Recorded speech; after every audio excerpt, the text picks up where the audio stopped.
1960s soul wasn't just a sound. It was a movement, a heartbeat, a calling. But sometimes, even the brightest voices feel the pull to leave the spotlight behind. Whether it was faith, fatigue, family, or freedom, these legends made the hardest choice of all. When Al Green traded platinum records for the pulpit, it shook the whole industry. And when Roberta Flack's silence became louder than her songs, we listened. These are the 10 soul singers who didn't fade. They walked away on their own terms. Number 10, Donnie Hathaway, the soul poet who heard too much. So love me. When Donnie Hathaway's voice spilled through the speakers in the early 70s, it felt like velvet gospel. Haunting, holy, and heartbreakingly human. His duets with Roberta Flack like Where Is the Love and The Closer I Get to You were instant classics. But his solo work, like A Song for You and Someday We'll All Be Free, I know your image of me is what I hope to be, revealed a man wrestling with angels. Behind the music, Donnie was battling a different kind of war. Diagnosed with paranoid schizophrenia, he fought voices in his mind that clashed with the ones on stage. The brilliance was real, but so was the torment. In 1979, after a string of breakdowns and hospitalizations, Donnie left this world under tragic, still disputed circumstances. But truth is, he had already stepped back. 'Cause my love is in there hiding. He was retreating from live performances, from the press, from fame itself. You can still hear his pain in the spaces between the notes.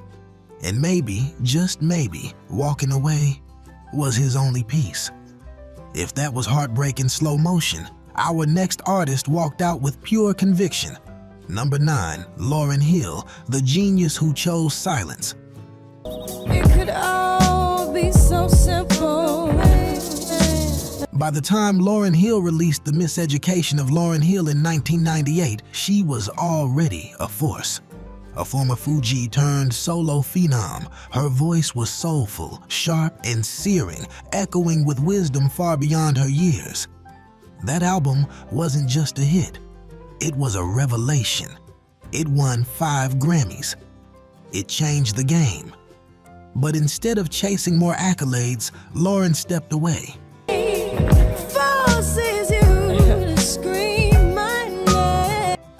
The pressure of fame, the invasion of privacy, and battles with the music industry wore her down. She walked off stages. She stopped recording. To many, it seemed like a vanishing act. But to Lauryn, it was survival. In interviews, she spoke of needing freedom, of rejecting the machine, of finding her spirit again. She would reappear years later with raw live performances, unfiltered and uncompromising. But the Lauryn we knew in 1998? 'Cause no one's hurt me more than you. She chose to leave her legacy untouched. One perfect album, then silence. A soul singer who knew the cost of staying and the power of walking away. And if Lauryn's retreat felt like a quiet revolution, this next artist's exit was a peaceful surrender to something even deeper. Number 8, Al Green, the reverend who found a higher calling. We've been together. Ooh, in the early 1970s, Al Green was soul royalty. His falsetto was a thing of wonder, sensual, spiritual, and smooth as satin. Let's stay together. Tired of being alone. I'm still in love with you. Every track was a sermon you could dance to. But behind the scenes, Green was reaching a crossroads. In 1974, a tragic incident changed everything. So in love with you. A girlfriend, distraught after a breakup, assaulted him and then took her own life. The trauma rocked him to his core. Shortly after, Green had a spiritual awakening. He didn't just flirt with religion. He dove in. By 1906, Al Green had left secular music almost entirely. He became an ordained pastor and founded the Full Gospel Tabernacle Church in Memphis. His songs shifted from bedroom ballads to gospel hymns. He still sang, but now he sang for the Lord.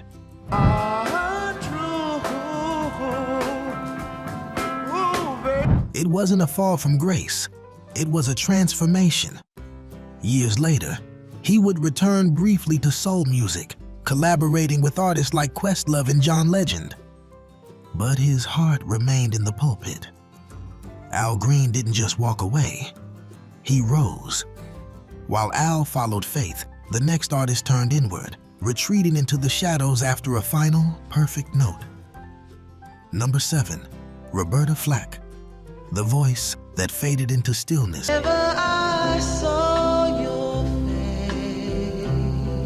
Roberta Flack didn't need to shout to be heard. Her voice was pure, quiet power, a soft storm that could stop a room cold. When she sang, "Killing Me Softly," you didn't just hear it, you felt it. That hush, that ache. It was like she'd reached into your chest and turned the lights down low. Throughout the 1970s, Flack carved out a space all her own, thoughtful, elegant, intimate. The first time ever And alongside Donnie Hathaway, she crafted duets that still echo through every slow dance and late-night radio set. But in the decades that followed, Roberta began to step back. She kept recording, yes, but the hunger for the spotlight faded. She preferred quiet tours, gentle projects, smaller audiences. Then came the news in 2022. Roberta had been diagnosed with ALS. The disease robbed her of the ability to sing, and with that, it would fill the earth. The world lost one of its most graceful instruments. But she didn't leave with sadness. She left with grace, with a legacy full of quiet thunder. Roberta Flack didn't quit. She simply let the music rest. While Roberta's silence was born of circumstance, our next singer walked away at the top, leaving millions stunned. Number 6, Anita Baker, the songstress who knew her time. I love you, baby. Stay with me. Anita Baker had a voice that could melt walls, smooth as satin and rich as midnight coffee. Her tone defined quiet storm radio in the 1980s. With albums like Rapture and hits like Sweet Love, she didn't just chart, she soothed a generation. But behind that velvet voice was a woman who knew her worth and her limits. By the early 2000s, Anita had grown weary of the industry grind. Lawsuits, label battles, creative clashes. What we're feeling never leave. All of it chipped away at her joy. So she made a rare decision. She stepped in, she didn't storm off, she didn't flame out, she just stopped. For years, Baker stayed silent. No albums, no tours, no interviews. Fans waited, hoped, and wondered. Then, in the 2010s, she returned, but on her own terms. Brief shows, select cities, no rush, just love. In 2021, she won back her master recordings after a long legal fight, and in that quiet victory, she reminded the world that sometimes walking away is how you own your story. Never leave, 'cause, baby, I believe. Anita didn't leave because she had to. She left because she could. If that kind of graceful exit moved you, stick around. We've got 5 more that hit just as hard. If these powerful goodbyes are bringing back memories, give this video a thumbs up. It helps keep the soul alive. And don't go anywhere. The top 5 is where the real emotional fire lives. Number 5, Minnie Riperton, the angelic voice that left too soon. Easy 'cause you're beautiful, making. There was something otherworldly about Minnie Riperton's voice. That 5-octave range, that whistle register, that purity. When she sang "Lovin' You," it felt like time paused. It wasn't just a love song, it was a lullaby from the stars. But behind the beauty was a battle. In 1976, at just 28 years old, Minnie was diagnosed with breast cancer. She kept recording, kept performing. No one else can make me feel the colors that... Kept smiling. But she knew time was short. She used her platform not to chase fame, but to raise awareness, becoming one of the first celebrities to speak publicly about the disease. Minnie never officially walked away, but her fight became her focus.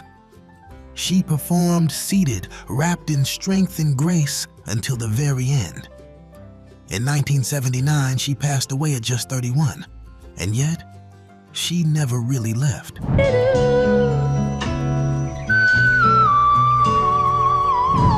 You can still hear her in every fearless female vocalist who dares to reach those high, untouchable notes. Minnie Riperton didn't fade. She soared, then disappeared into the sky she sang to. While Minnie's goodbye was written in the stars, this next legend took the mic one final time and chose silence. Number 4, Bill Withers, the everyman who just walked away.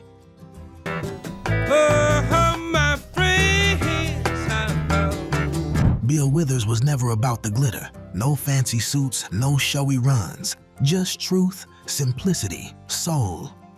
When he sang Ain't No Sunshine or Lean on Me, it felt like an old friend talking to you across the kitchen table. He came into the spotlight late, already in his 30s when he dropped Just As I Am in 1971. A Navy vet, a factory worker, a man who had lived real life. And maybe that's what made his music so timeless.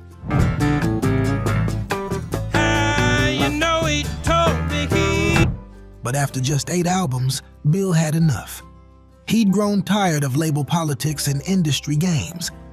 In 1985, after clashes with Columbia Records, he quietly retired. No farewell tour, no big announcement. He just stopped. In his words, "I'm not a greedy guy. I had some songs that I wrote, I played them, I got paid, I enjoyed it." And that was that. No comebacks, no reinventions. Just Bill, content in his decision, living a quiet life out of the spotlight, ain't it?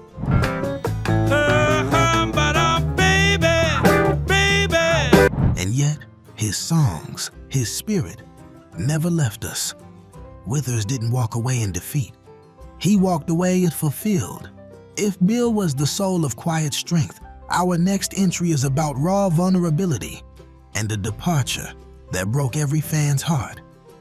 Number 3, Phyllis Hyman, the voice that carried too much.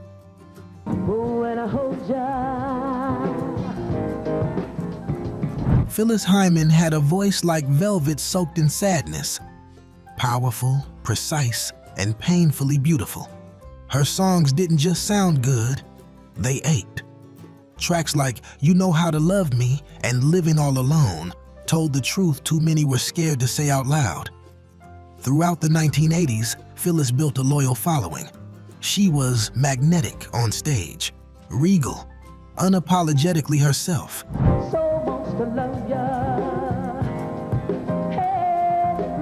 But behind the glamour was a woman carrying deep pain.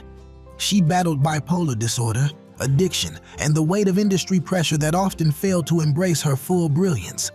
She was vocal about being misunderstood, about aging in an industry obsessed with youth, about loneliness. In 1995, just hours before she was scheduled to perform at the Apollo Theater, Phyllis took her own life. She was 45. It wasn't just a loss, it was a rupture. Phyllis Hyman didn't so much walk away as slip out the side door.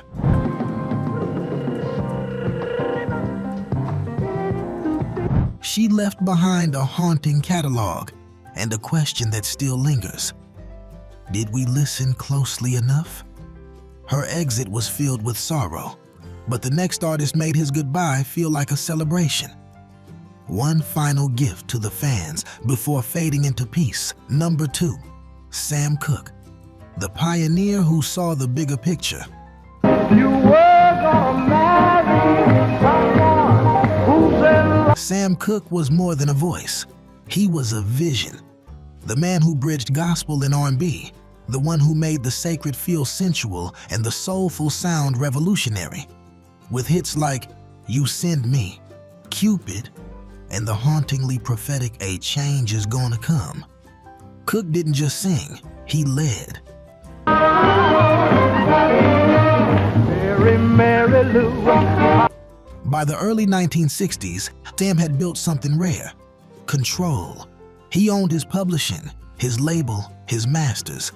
This was decades before it became a battle cry for black artists. But with power came purpose. He began to pull back from commercial fluff and lean into message-driven work. He saw what was coming, the civil rights movement swelling, the world shifting, and he wanted his music to reflect it.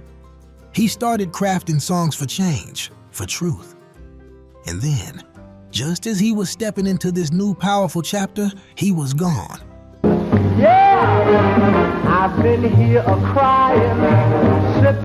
Tragically shot in December 1964 at just 33. But in those final years, Sam was already walking away from the old industry mold, already planning a different kind of future. He didn't just leave behind a catalog, he left a blueprint. And now, the #1 soul singer who knew it was time to go. The most powerful personal farewell in soul history is waiting. You ready? #1, Marvin Gaye, the prophet who couldn't stay.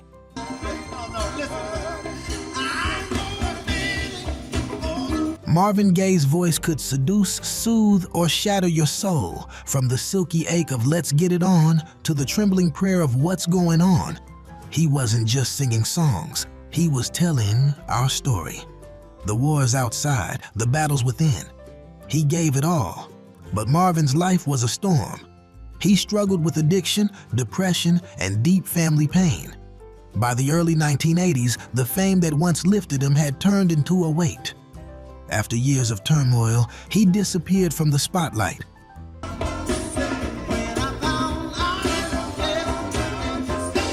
He vanished to Europe in self-imposed exile.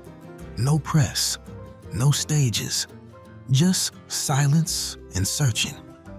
When he returned in 1983 with Sexual Healing, it felt like a rebirth. The voice was still there, older, wiser, but unmistakable. He toured, he smiled, but behind the scenes, the storm hadn't passed. In April 1984, one day before his 45th birthday, Marvin Gaye was shot and killed by his own father in a devastating tragedy.